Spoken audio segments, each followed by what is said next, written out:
Thank you so much. So yes, thank you so much Manoj garu. Once again happy birthday. Eagerly waiting తెలుసా, వీళ్ళందరూ once more అని నాకు తెలిసి చాలా రేర్గా అరుస్తూ ఉంటారు, బట్ అది జరిగింది. ఎందుకంటే మిమ్మల్ని చూడాలని అలా ఎదురు చూస్తూ ఉన్నారన్నమాట. ఆ ఎదురు చూపులకి ఫుల్ స్టాప్ ఈ సినిమా అనిపిస్తుంది. అగైన్ యువర్ కమ్ బ్యాక్ అని అనిపిస్తుంది. మామూలుగా లేడీ లక్ అంటాం, లేడీ లక్తో పాటు బేబీ లక్ కూడా ఉందన్నమాట. సో ఉస్తాద్తో అఫ్కోర్స్ బుల్లితెరతో మమ్మల్ని అందరినీ పలకరించారు. And Mirai is the perfect film for your comeback అని అనిపించింది నాకు. And congratulations for that. And first before you start అంటే అడ్రస్ యువర్ ఫ్యాన్స్, నేను కొన్ని క్వశ్చన్స్ ఉన్నాయి, I want ask that. And ఇవాళ ఎన్టీఆర్ గారి బర్త్డే కూడా. First will finish the speech and దాని తర్వాత విల్. అందరికి నమస్కారం.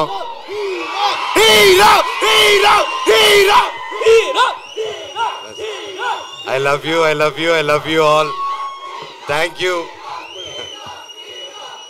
ఇంత ప్రేమ నా మీద చూపిస్తున్నందుకు థ్యాంక్ యూ. 8 సంవత్సరాలు. Thank you.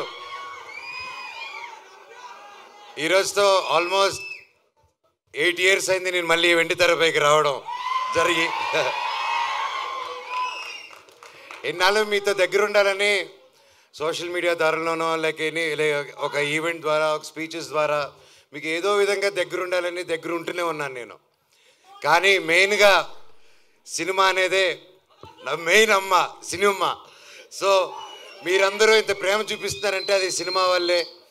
అండ్ నేను ఎప్పుడు ఏదో ఒకటి కొత్తగా చేయాలి, ఏదో ఒకటి డిఫరెంట్గా చేయాలి, అండ్ ఏది చేసినా మనస్ఫూర్తిగా చేయాలి ఆ పని. కేవలం డబ్బు కోసం కాదు. ఆ సినిమా నచ్చి, ఆ స్టోరీ నచ్చి ఎప్పుడు నేను అలాగే వెతుక్కుంటూ సినిమా ప్యాటర్న్స్ చూసుకుంటూ వెళ్ళాను. అలాగే 8 సంవత్సరాల్లో లాస్ట్ 3-4 yearsగా నేను మళ్ళీ సినిమాలు చేద్దాం అనుకునే టైంలో కథలు వింటున్నాను. సరే ఇది చేద్దాం అది చేద్దాం అంటే ఏదో కుదరకపోవడం, నాకు నచ్చితే అదేదో జరగకపోవడం, సరే ఏదైనా అన్ని సెటప్తో వచ్చింది నాకు అది నచ్చకపోవడం. సో నిరాశపడ్డాను, వేచి చూశాను. ఓపిక అంటే ఏంటో తెలుసుకున్నాను, దాని విలువేంటో నాకు తెలిసింది. తర్వాత నా జీవితంలోకి ఇదిగో కార్తీక్ ఘట్టమనేని గారు వచ్చారు. అండ్ ముఖ్యంగా తేజ సజ్జాకి థ్యాంక్ యూ చెప్పాలి. తమ్ముడు వచ్చేసి ఫస్ట్ అప్రోచ్ అయ్యన్న, ఈ సినిమాలో నువ్వు నేను కలిసి చేయాలి, ఈ స్క్రిప్ట్ మీరు వినాలి నా కోసం అని చెప్పడం జరిగింది. అండ్ ఇమ్మీడియట్గా కార్తీక్ నరేట్ చేయడం, అదిరిపోయే స్క్రిప్టు. ఇది Part 1, Part 2లో వస్తుంది. ఈ సినిమా April 18th, 2025 విడుదల. And thank you. సో ఇంతకంటే ఎక్కువ ఈ సినిమా గురించి, సబ్జెక్ట్ గురించి ఎక్కువ రివీల్ చేయకూడదు. ఇది అశోకుడు అన్నోన్ 9 పుస్తకాల గురించి. అండ్ ఇది ప్రతి ఒక్కరూ ప్రతి ఇంట్లో ఈ కథ తెలుసుకోవాలని ఆశిస్తున్నాను. అండ్ లుకింగ్ ఫార్వర్డ్ ఇంకే మరెన్నో సక్సెస్ మీట్లకి, గొప్ప మీటింగ్స్కి మనం కలవాలని కోరుకుంటున్నాను.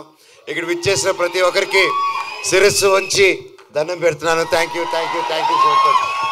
అలాగే నా మిత్రుడు Tarak,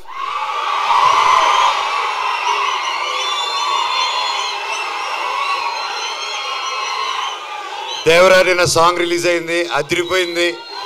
and wishing him very happy birthday. నువ్వు ఎక్కడున్నా చల్లగా హ్యాపీగా ఉండు బాబాయ్. All the very best.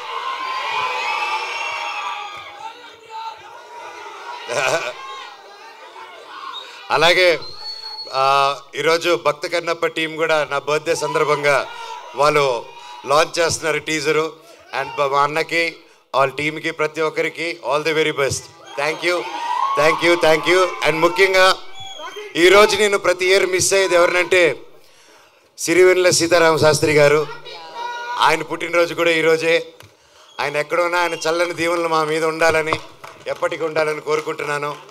ఆ శివుడు ఆశీస్సులు మీ అందరికీ ఉండాలి.